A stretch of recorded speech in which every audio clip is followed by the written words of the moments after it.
Saatnya jam pertama dimulai. It's time to begin the first lesson.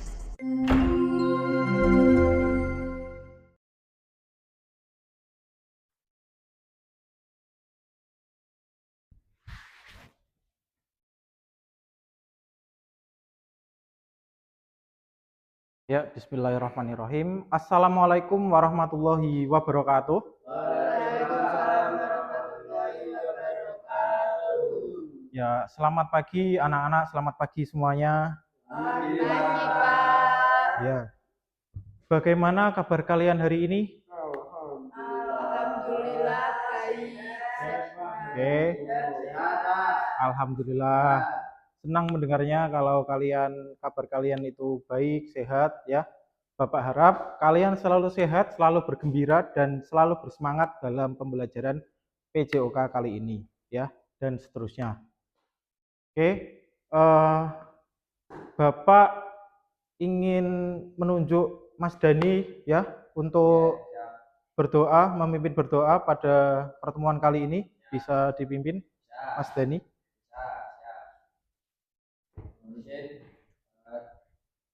Duduk siap untuk mengawali pembelajaran pada hari ini.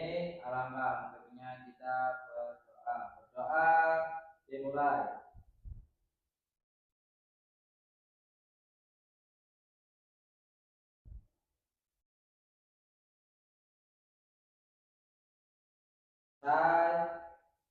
Alhamdulillahirrahmanirrahim.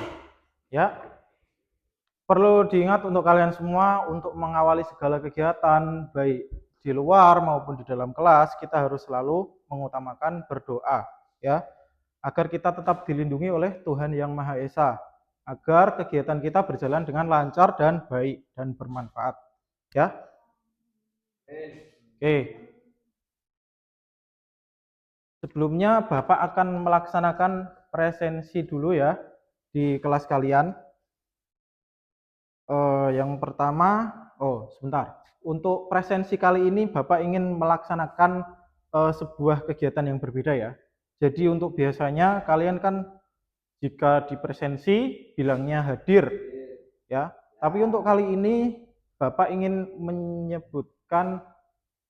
kalian menyebutkan sesuatu hal yang berkaitan dengan materi kali ini, yaitu materi pertolongan pertama pada kecelakaan atau P3K. Perlu diingat, kalian harus fokus. Clue yang Bapak sebutkan hari ini adalah contoh penanganan P3K yang ada di sekitar kalian. Ya? Paham? Oke. Yang pertama, nomor 1, Mas Agen Fadilah Mursyid. Apakah datang? Tidak hadir, Pak. Oh, tidak hadir ya. Ada yang tahu alasannya? Sepertinya izin, Pak. Oh, izin ya. Izin sakit ya. Ada suratnya ya berarti ya. Oke. Yang kedua, ada Devita. Hadir. Oke, apa bisa disebutkan? Pertolongan pertamanya waktu memompa area dada, Pak, saat tenggelam. Oke, ya betul ya. Memompa dada pada saat terjadi kecelakaan tenggelam atau yang biasa disebut CPR atau RGP. Kemudian yang ketiga, Mas Hasim Hamid. Tidak ada lagi? Kenapa? Oh, oke. Tidak ada keterangan alfa ya berarti ya. Oke, yang selanjutnya ada Duta Sungging Drajati. Hadir, Pak. Ya, apa? Coba. Penolongan pertama saat mimisan, memberikan kain atau tisu, terus temannya suruh ini lihat ke atas. Oke. Biar dadanya nggak mengalir. Ya oke, nanti itu bisa kita bahas ya.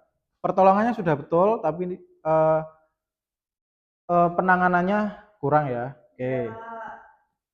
Kemudian Mas Dimas Deolamanda. Ya. Pertolongan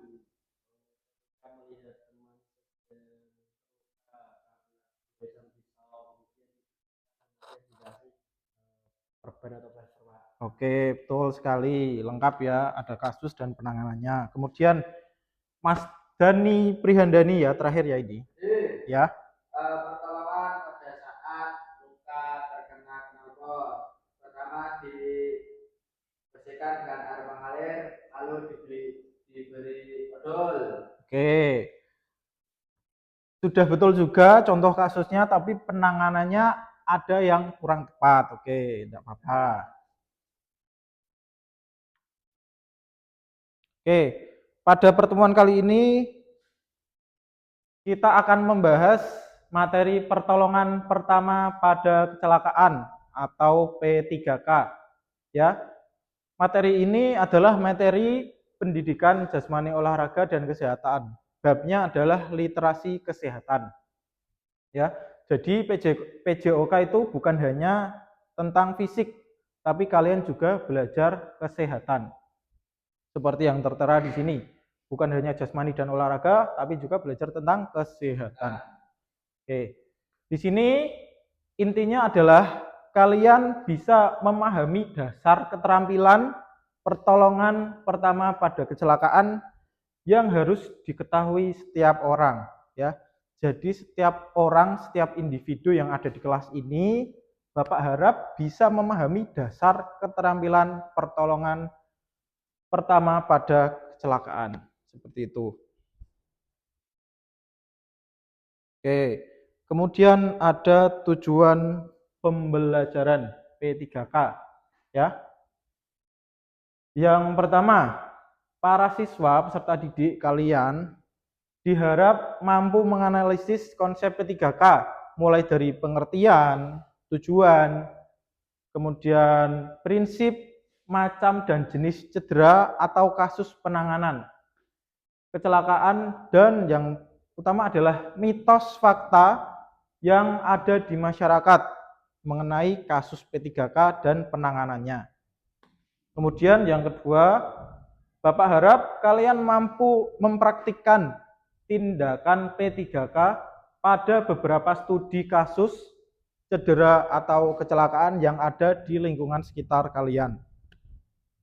Kemudian yang ketiga, ini yang cukup penting juga, kalian juga diharapkan bisa menunjukkan sikap tenang dan tidak panik saat menghadapi situasi darurat pada saat terdapat kasus kecelakaan. Nah, yang terakhir, kalian diharapkan bisa menumbuhkan empati dan kepedulian untuk menolong sesama teman yang mengalami kecelakaan, ya. Oke. Jadi inti dari tujuan ini adalah pertolongan pertama untuk memperbaiki keadaan. Oke. Dalam tujuan pembelajaran ini ada yang ingin ditanyakan? Oke, belum ya? Oke. Oke. Kemudian masuk ke dalam apersepsi. Yang pertama, ini pertanyaan untuk kalian ya, untuk kelas. Pernahkah kalian melihat teman kalian itu terjatuh atau pingsan di sekolah? Pernah ya? Apa yang kalian lakukan saat itu? Memanggil teman-teman dari PMR. Oke. Ada yang lain? Manggil guru, Pak. Manggil guru. Oke. Ya, ini bisa kita lihat pada saat kegiatan upacara bendera hari Senin ya. Kadangkala beberapa di antara teman kalian itu mengalami pingsan karena tidak kuat akan teriknya matahari, ataupun siswa tersebut belum sarapan hingga terjadinya pingsan, ya. Kemudian apa yang kalian lakukan saat itu? Dari Mas Dani dan Mbak Duta tadi berbicara memanggil anggota PMR untuk dibawa ke UKS untuk mendapatkan pertolongan segera. Kemudian dari Mas Deo dan Mbak Devita berbicara memanggil guru. Ya, itu juga betul ya. Kita harus memanggil orang yang lebih dewasa untuk menangani pertolongan tersebut.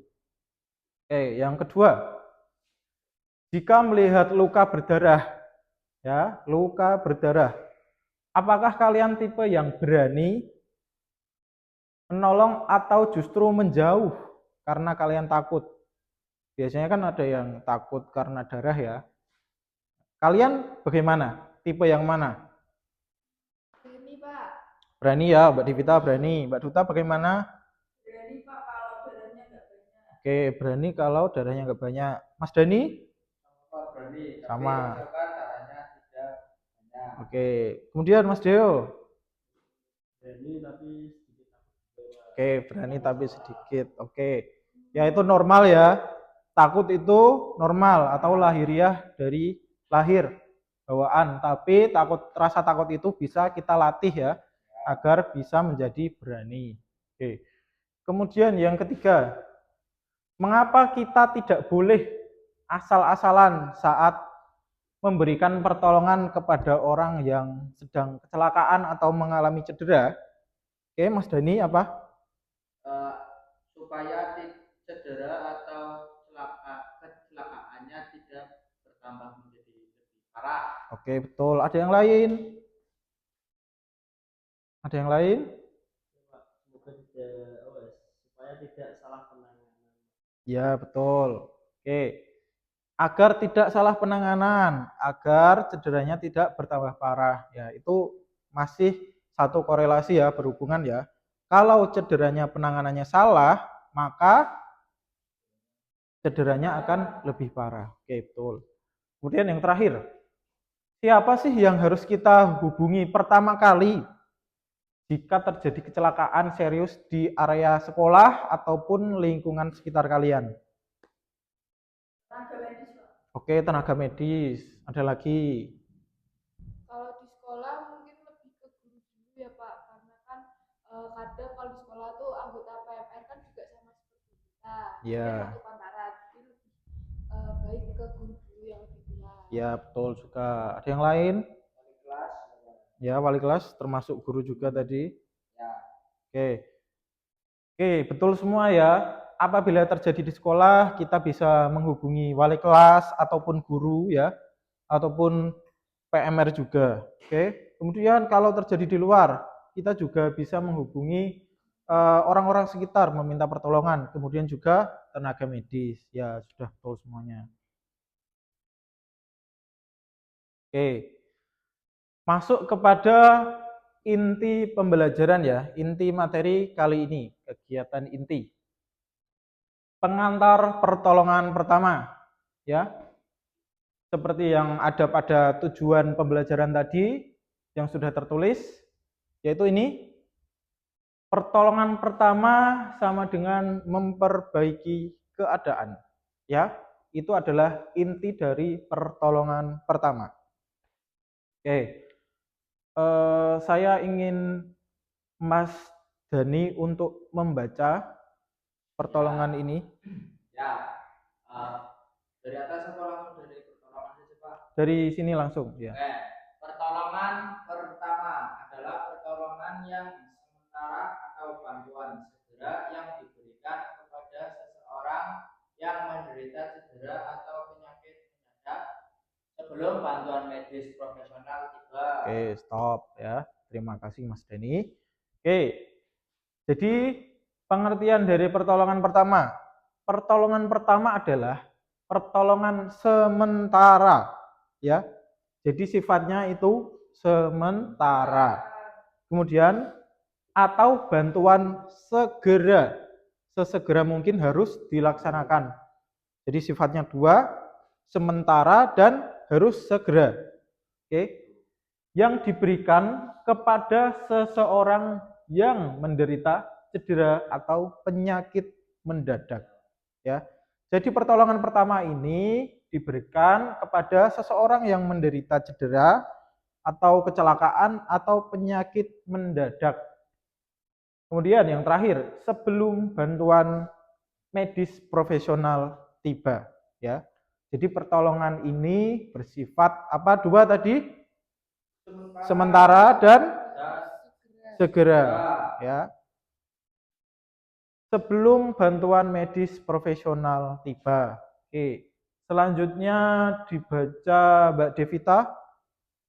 Pak, sifatnya memberikan perasaan tenang kepada korban serta cara mencegah atau mengurangi rasa trauma atau takut. Dan yang terpenting adalah mengurangi resiko bahaya yang lebih besar yang ditimbulkan akibat kecelakaan tersebut. Oke, betul sekali. Kemudian paragraf selanjutnya yaitu sifatnya memberikan perasaan tenang kepada korban ya. Jadi kalau ada yang menolong, pasti si korban merasa tenang ya, karena ada yang menolong, tidak sendirian ya. Kemudian serta mencegah atau mengurangi rasa trauma atau takut ya. Untuk rasa trauma atau takut oleh korban pasti tidak bisa dihindarkan 100% ya. Apabila ada penolong, ada kita di situ, paling tidak akan mengurangi rasa trauma atau takut tersebut. Dan yang terpenting adalah mengurangi resiko bahaya yang lebih besar ya. Apabila kita melaksanakan pertolongan pertama, entah dengan kasus yang beragam, otomatis kita akan mengurangi resiko bahaya yang lebih besar ya, yang ditimbulkan akibat kecelakaan tersebut ya, tergantung kecelakaannya itu kasusnya seperti apa. Oke, kemudian ini ada tujuan pertolongan pertama. Oke. Ini ada 10 tujuan. Sebenarnya ada banyak tujuan dari pertolongan pertama, tapi Bapak ambil beberapa, yaitu 10. Bisa dibaca dari Mbak Duta, dari poin 1 sampai poin 5. Tujuannya dari pertolongan pertama adalah 1. Menyelamatkan nyawa atau jiwa, 2. Mencegah kondisi memburuk pada korban, 3. Mempercepat atau menunjang pemulihan, 4. Memberikan rasa aman, nyaman, dan tenang, 5. Memperbaiki keadaan sekitar. Oke, yang pertama ya, tujuan dari pertolongan pertama. Yang pertama adalah menyelamatkan nyawa atau jiwa. Oke, sebentar ya, ada problem. Oke, menyelamatkan nyawa atau jiwa. Ya. Apabila terjadi sebuah kasus kecelakaan ya atau penyakit secara mendadak, apabila terjadi hal tersebut dan kita sebagai penolong di situ sigap untuk menolong, untuk memberikan penanganan, maka otomatis kita juga menyelamatkan nyawa dari si korban tersebut ya. Kemudian mencegah kondisi memburuk pada korban. Contoh simpelnya seperti ini. Apabila terjadi pendarahan ya, ada luka dalam sehingga terjadi pendarahan yang keluar dari bagian tubuh si korban, maka kita melaksanakan pertolongan pertama, yaitu menekan ya, menekan luka tersebut agar darah tidak semakin banyak keluar ya.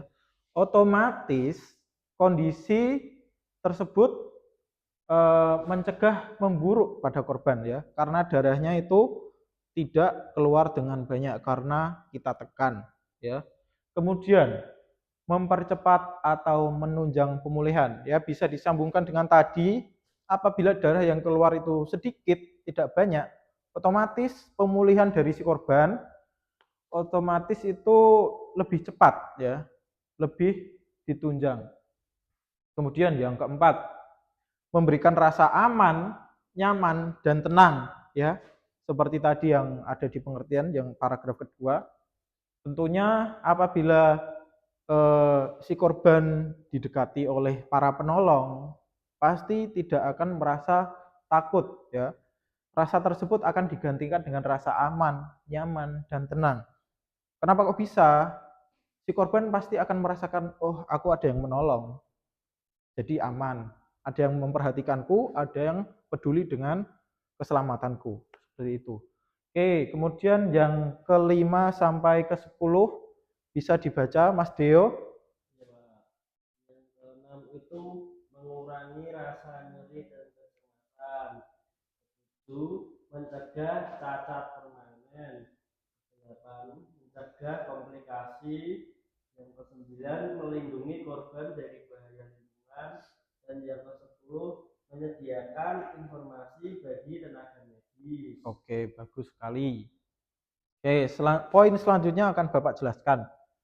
Poin yang pertama adalah mengurangi rasa nyeri dan kecemasan. Kecemasan bisa menyambung pada poin keempat ya. Kemudian rasa nyeri juga otomatis menurun drastis ya. Kemudian yang ketujuh, mencegah cacat permanen. Ya, ini contoh kecilnya seperti ini. Apabila terjadi cedera kaki, tangan, misal keseleo atau patah tulang, apabila kita tangani dengan baik dan benar, seperti kita bidai dengan papan lalu membalutnya, otomatis luka tersebut tidak akan bergeser terlalu jauh atau parah, ya. Maka hal tersebut bisa mencegah cacat permanen, ya. Kemudian mencegah komplikasi, ya, bisa mirip juga dengan poin 7, mencegah komplikasi. Contohnya seperti yang tadi patah tulang ya. Apabila penanganan kita kurang tepat atau tidak ditangani sama sekali, maka komplikasi akan terjadi. Tulang-tulang pasti akan bergeser, ya. Otot pasti akan sobek. Kemudian sendi-sendi juga pasti bergeser. Maka terjadilah komplikasi pada bagian tubuh tersebut. Oke, kemudian melindungi korban dari bahaya lingkungan, ya. Kita bisa mengamankan korban ke tempat yang lebih aman. Misal ada terjadi kecelakaan di jalan raya, kita bisa memindahkan korban ke tepian, ya, ke tepian jalan, ke trotoar, pokoknya ke tempat yang lebih aman. Agar apa? Apabila ada kendaraan yang datang dari belakang, maka kendaraan tersebut tidak akan menabrak si korban tersebut, ya. Atau kalian juga bisa memberikan penanda jalan ya, berupa kun yang berwarna orange ataupun tumbuhan seperti itu ya. Ya, ranting juga bisa. Kemudian menyediakan informasi bagi tenaga medis. Nah, ini betul sekali ya. Pada saat penolong di lokasi, pasti si penolong sudah melihat keadaan korban, mendengarkan keadaan korban ya.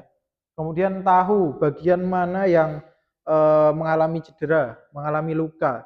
Nah, informasi tersebut bisa kalian sampaikan kepada tenaga medis yang akan datang pada saat yang sudah ditentukan. Oke, di sini ada gambar ya, ada ilustrasi. Ada yang tahu ini siapa? Atlet sepak bola, Pak. Ya, atlet sepak bola. Namanya siapa? Tan. Witan Sulaiman ya. Ini adalah atlet sepak bola timnas Indonesia pada saat kualifikasi Olimpik ya, melawan negara Gini ya. Ada yang tahu ini Witan itu kenapa kok kepalanya dibungkus dengan perban? Cedera, bocor. Ada yang nonton waktu itu? Oke, Mbak Duta menonton ya. Oke, betul sekali. Pada saat pertandingan kualifikasi Olimpiade, Witan bertabrakan saat heading atau menyundul dengan pemain Gini ya. Nah, ternyata pada saat kondisi heading tersebut kepala Witan mengalami robek ya. Maka terjadilah pendarahan ya. Sehingga kepala Witan harus dibungkus dengan perban agar pendarahan tersebut berhenti ya. Di samping itu, tim dari timnas Indonesia masih membutuhkan Witan untuk bermain di laga tersebut ya. Maka tidak langsung terus ditarik mundur ya. Untuk mensiasati tersebut, maka dilakukanlah pertolongan pertama agar si Witan masih bisa tetap bermain. Oke, kemudian ada prinsip pertolongan pertama. Oke, di sini prinsip pertolongan pertama. Yang pertama, jangan melakukan sesuatu yang berbahaya, ya. Bukan hanya si korban, tapi kalian juga bisa melaksanakan nomor yang pertama. Jangan melakukan sesuatu yang berbahaya agar kalian tidak celaka. Jangan sampai kalian jadi korban, ya.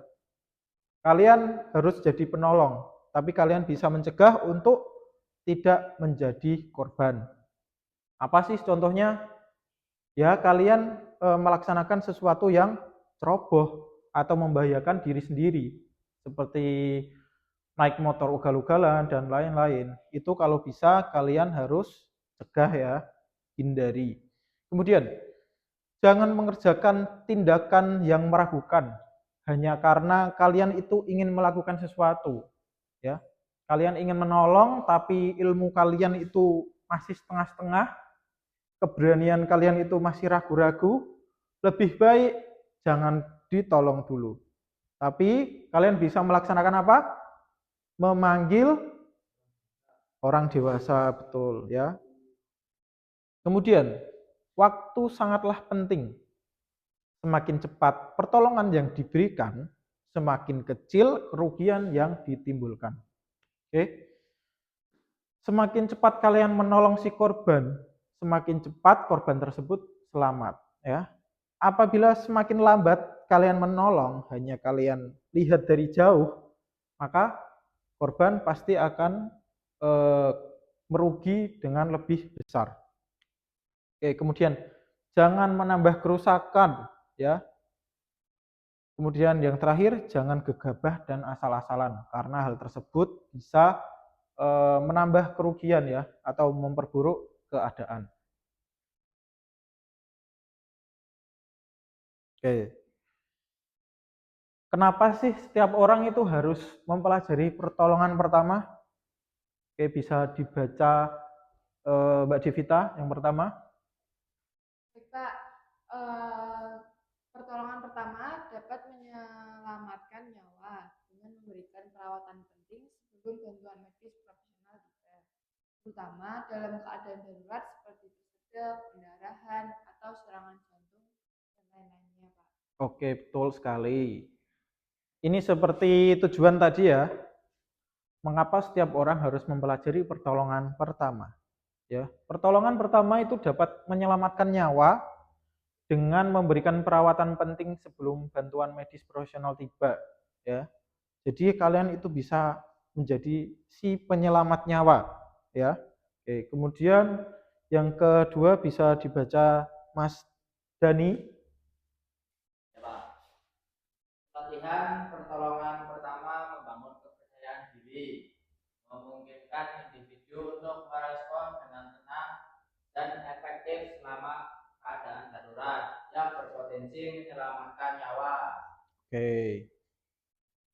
Pelatihan pertolongan pertama atau pengetahuan ya atau training center dapat membangun kepercayaan diri kalian untuk menolong ya. Memungkinkan individu untuk merespons dengan tenang ya. Apabila kalian sudah mendapatkan ilmu, sudah mendapatkan pelatihan, otomatis kalian akan bisa merespons segala kasus kecelakaan dengan tenang dan efektif selama keadaan darurat kasus tersebut terjadi yang berpotensi menyelamatkan nyawa. Kenapa kok bisa? Apabila kalian merespon segala sesuatu itu dengan tenang, dengan efektif, maka hal yang akan kalian lakukan itu maksimal, ya. Apabila kalian takut, tergesa-gesa, ya, pasti hal yang kalian lakukan itu tidak maksimal, ya, dan memicu resiko yang lebih besar. Oke, yang ketiga bisa dibaca Mas Deo. Pertolongan pertama membantu mengurangi waktu pemulihan dengan memberikan perawatan segera yang dapat mencegah komplikasi dan mendukung penyembuhan yang lebih cepat. Oke, betul sekali. Masih berkaitan dengan tujuan ya. Pertolongan pertama membantu mengurangi waktu, ya, bukan menambah waktu. Pemulihan dengan memberikan perawatan segera yang dapat mencegah komplikasi, ya, dan mendukung penyembuhan yang lebih cepat. Sama ya, penyembuhan yang lebih cepat dan mengurangi waktu pemulihan. Oke.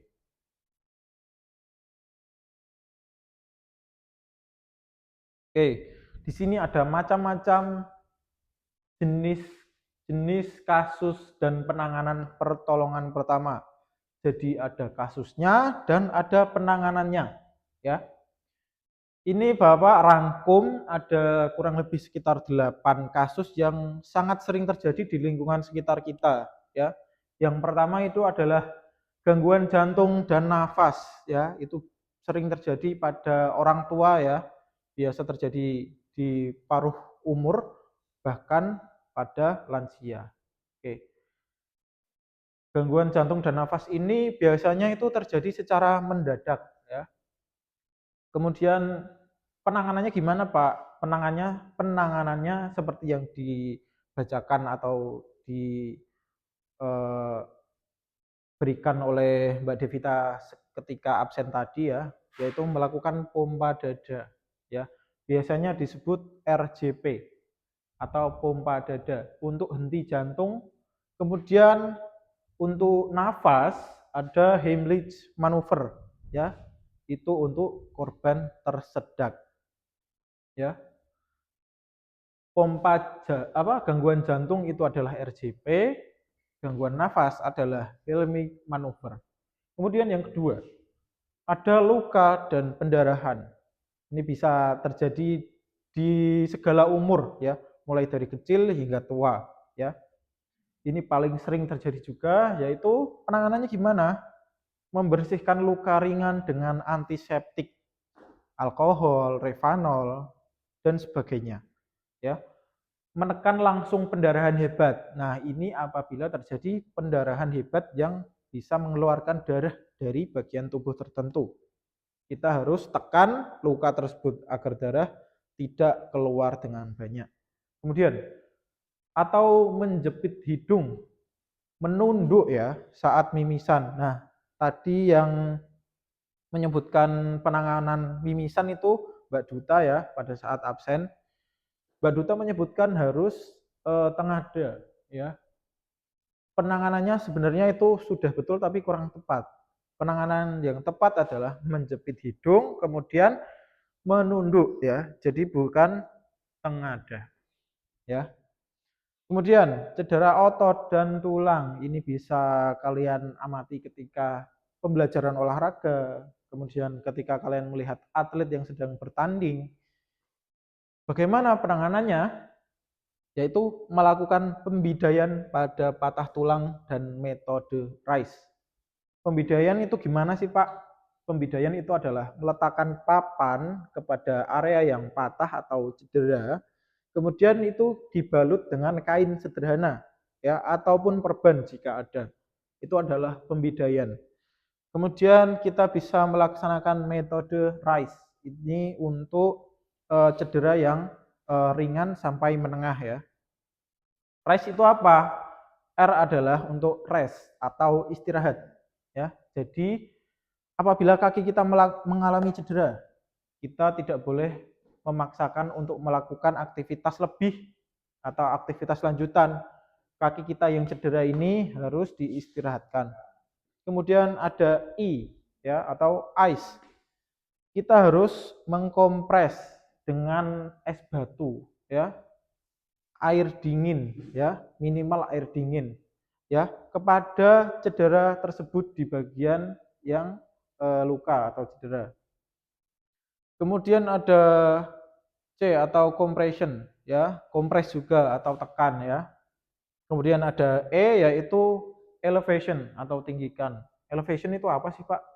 Elevation itu ditinggikan. Jadi misal posisi cedera ankle kaki harus kita tinggikan lebih tinggi dari jantung agar peredaran darah kita itu lancar ya. Oke, kemudian ada gangguan kesadaran ya, pingsan, yaitu membaringkan korban pingsan dengan posisi kaki lebih tinggi 20 sampai 30 cm agar aliran darah itu berjalan lancar ke otak ya.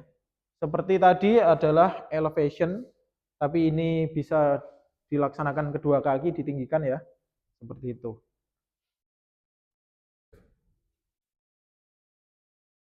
Oke, selanjutnya ada luka bakar ya. Luka bakar biasa kita temukan pada dapur rumah tangga ya, ibu kita atau chef atau juru masak yang lain. yaitu dengan cara mendinginkan luka hanya dengan air mengalir ya. Tadi siapa yang odol ya, Mas Dani ya? Yaitu Mas Dani sudah betul, yaitu membersihkan atau mendinginkan luka dengan air mengalir. Tapi yang kurang tepat adalah dengan mengoleskan odol ya, seperti ini. Hindari es dan pasta gigi. Kenapa dihindari pasta gigi? Karena pasta gigi itu mengandung zat kimia ya. Jadi itu berbahaya untuk si luka. Kemudian kenapa menghindari es? Karena luka bakar itu kan suhunya panas ya, suhunya tinggi ya. Apabila bertemu dengan es yang dengan suhu rendah, maka akan terjadi ketidakstabilan suhu dan itu juga berbahaya untuk luka. Kemudian ada gigitan binatang ya. Contohnya itu yang paling sering itu adalah disengat oleh lebah ya. Caranya gimana, Pak? Mencabut penyengat serangga yang tertinggal. Lebah kalau menyengat itu pasti tertinggal, ada sengatnya yang tertinggal. Nah, itu harus kita cabut terlebih dahulu. Dan memberikan kompres dingin ya, kompres es ya pada area yang disengat atau area yang bengkak. Selanjutnya adalah kram otot ya. Biasa dilaksanakan atau diketahui pada saat jam olahraga ya. Regangkan otot perlahan, stretching ya, bisa dibantu oleh teman, berpasangan. Kemudian pijat ringan dan berikan kompres hangat untuk melancarkan aliran darah. Pak, kenapa ini kok kompresnya hangat? Tadi kompresnya dingin semua. Kenapa? Karena kompres air hangat itu untuk membuka, melebarkan pembuluh darah kita agar aliran darah itu lancar ya. Kemudian kejang ya, ini jarang terjadi, tapi juga harus kita ketahui ya penanganannya. Kejang atau epilepsi, yaitu yang pertama, jauhkan dari benda tajam atau keras ya. Kita harus menjauhkan dari benda tajam, keras, tumpul yang keras ya. Kita harus memposisikan si korban itu di posisi yang lapang dan lega. Kemudian letakkan alas empuk di bawah kepala ya. Karena kejang itu memberontak ya. Apabila kepala kita mengalami benturan, maka hal yang lain pasti akan terjadi. Jangan memasukkan benda apapun ke dalam mulut korban. Biasanya sengaja dimasukkan stik kayu ataupun sendok, tapi itu adalah hal yang salah. Kemudian longgarkan pakaian untuk melancarkan pernafasan agar tidak sesak.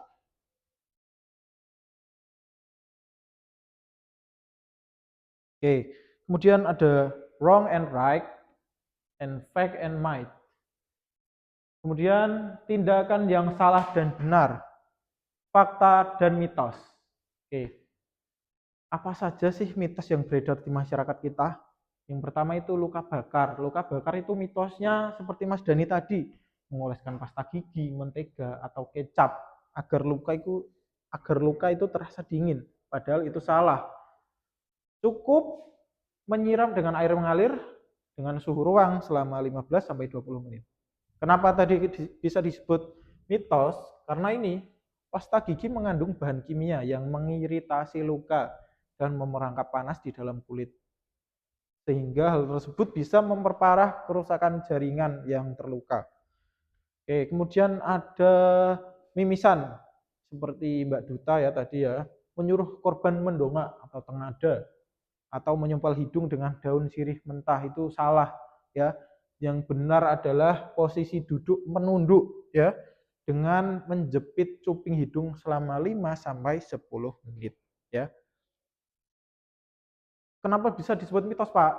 Nah, mendongak membuat darah mengalir ke tenggorokan ya.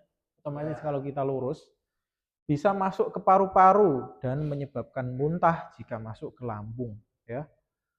Kemudian ada pingsan, memberi bau-bauan tajam seperti minyak kayu putih ya, tepat di hidung atau memberi minum segera. Itu bahaya sekali ya.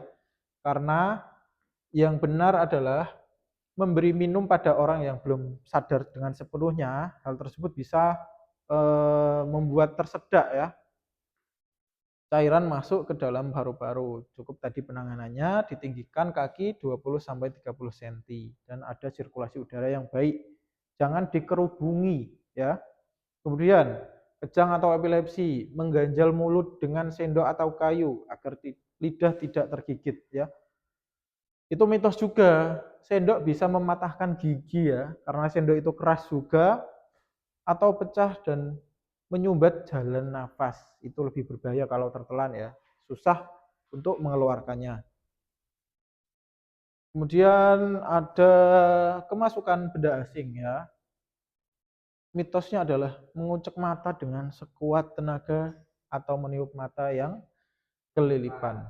Itu juga salah. Cukup bilas dengan air bersih mengalir atau menggunakan tetes mata yang steril. Kenapa?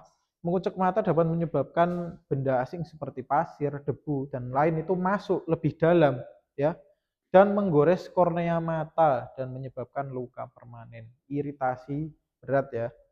Kemudian, nah ini biasanya yang sering muncak ya, naik gunung, hipotermia, yaitu memberi minuman beralkohol atau menggosok kulit dengan keras untuk menghangatkan. Jangan digosok dengan sekeras-kerasnya karena kulit akan luka ya. Memberi minuman manis hangat dan menyelimuti pusat tubuh dada atau perut. Nah, ini lebih efektif karena minuman hangat pasti akan menghangatkan tubuh ya. Kemudian selimut. Nah, ini sudah cukup sebenarnya pada pusat tubuh di dada dan di perut.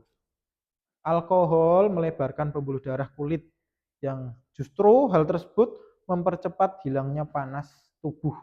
Oke.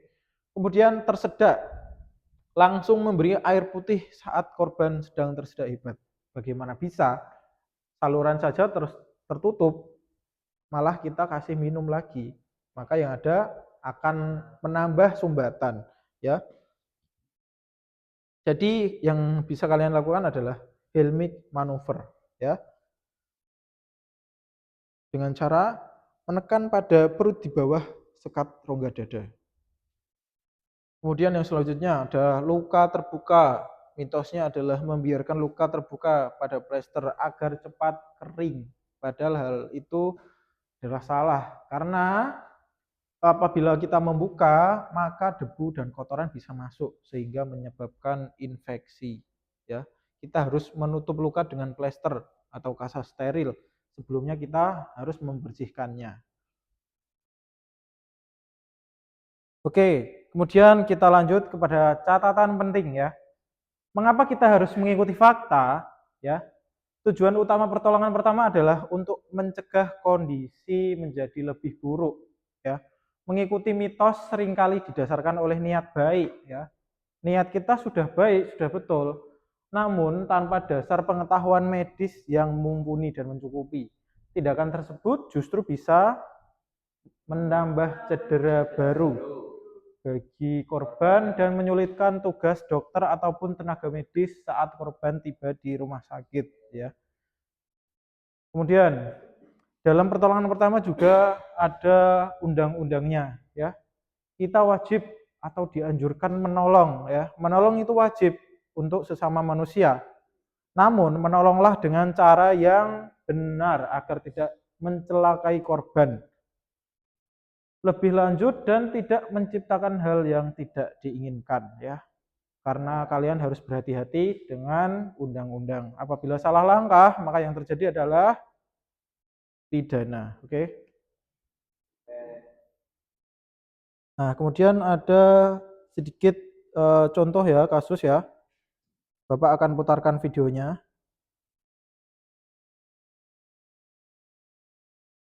Nah, ini adalah contoh dari kasus tersedak ya.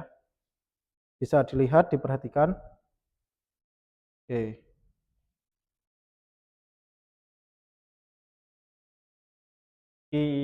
Ya, ini tadi disebut apa tindakannya? Heimlich maneuver. Ya, Heimlich maneuver ya, untuk mengeluarkan sumbatan makanan ataupun benda asing ya ketika tersedak. Oke, seperti itu. Itu ditenggorokan apa di kerongkongan, Kak? Itu bentar. Jadi prosedurnya seperti ini. Ya, nanti bisa kalian praktekkan. Satu tangan untuk mendorong seperti ini ya. Jempolnya menghadap ke dada. Jangan di bawah ya. Kanan kiri sama Pak. Lebih baik kanan yang berada di rongga dada. Kemudian satu tangan untuk mensupport dorongan ya. Ini dilakukan berpasangan, jadi si korban ada di depan kalian ya. Jadi didorong. Oke, seperti ini. Hingga si sumbatan tersebut keluar. Oke, paham ya?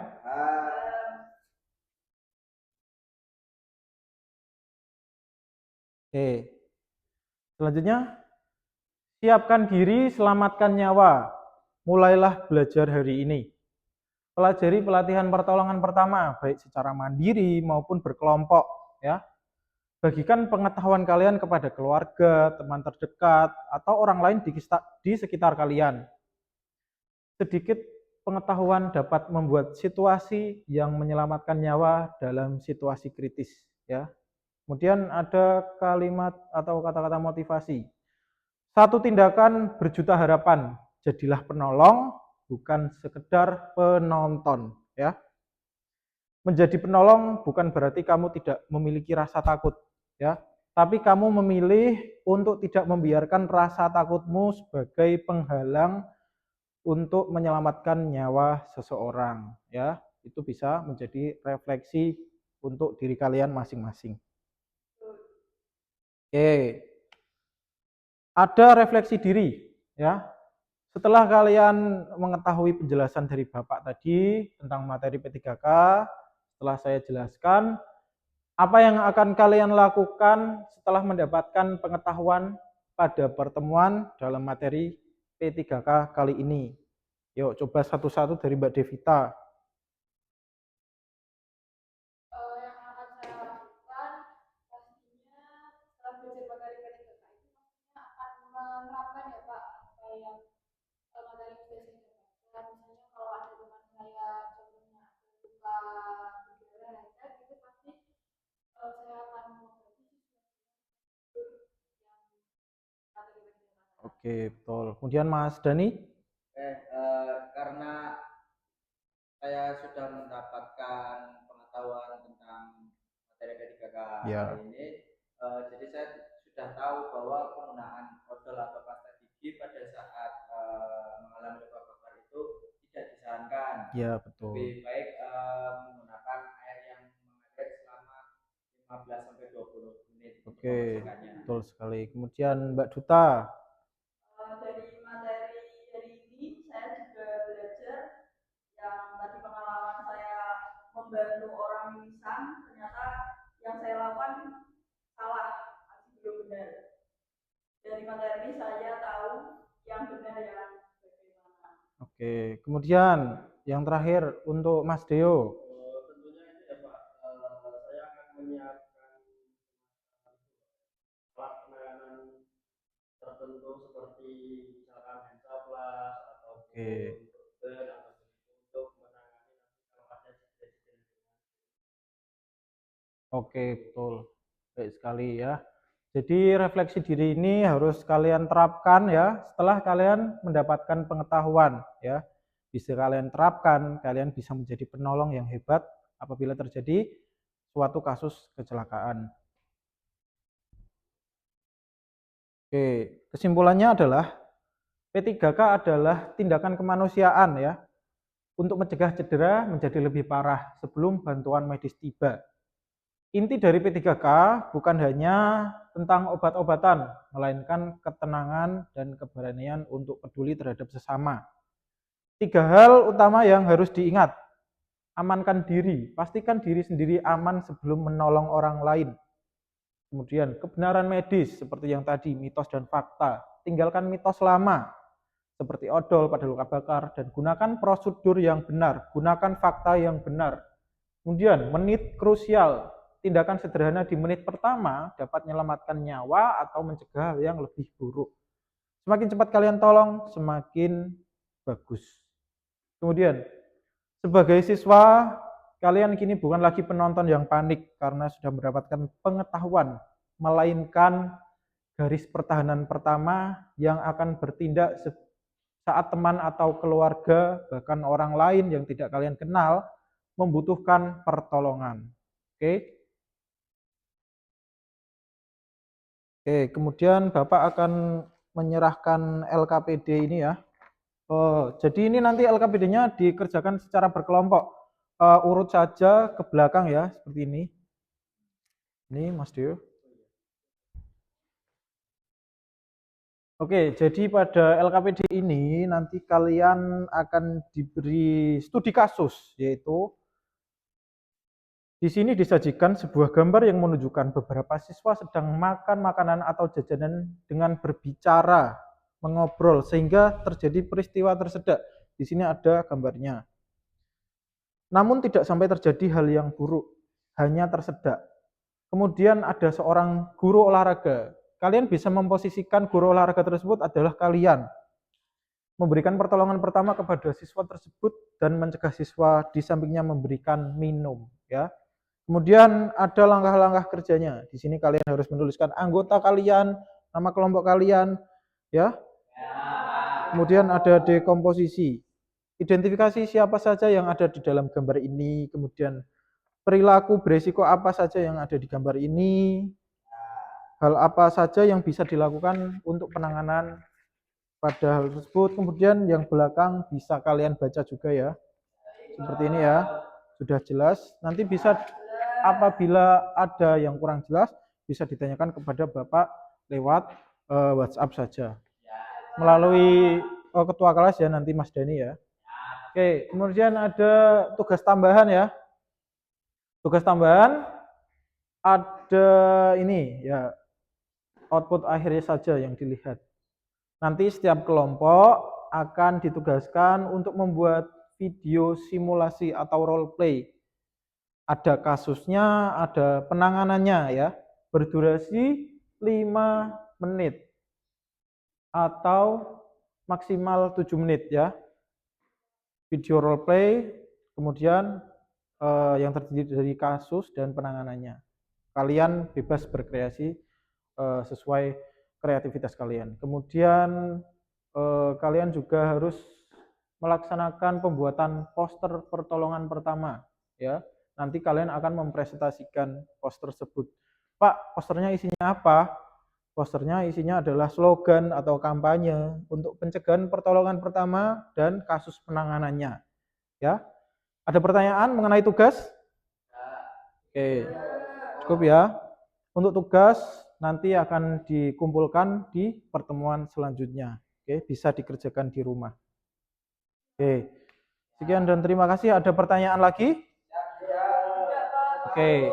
Apabila tidak ada pertanyaan, saya minta untuk salah satu siswa ya untuk memimpin doa sebagai penutup pembelajaran pada hari ini. Saya meminta Mas Deo untuk menutup pembelajaran pada hari ini.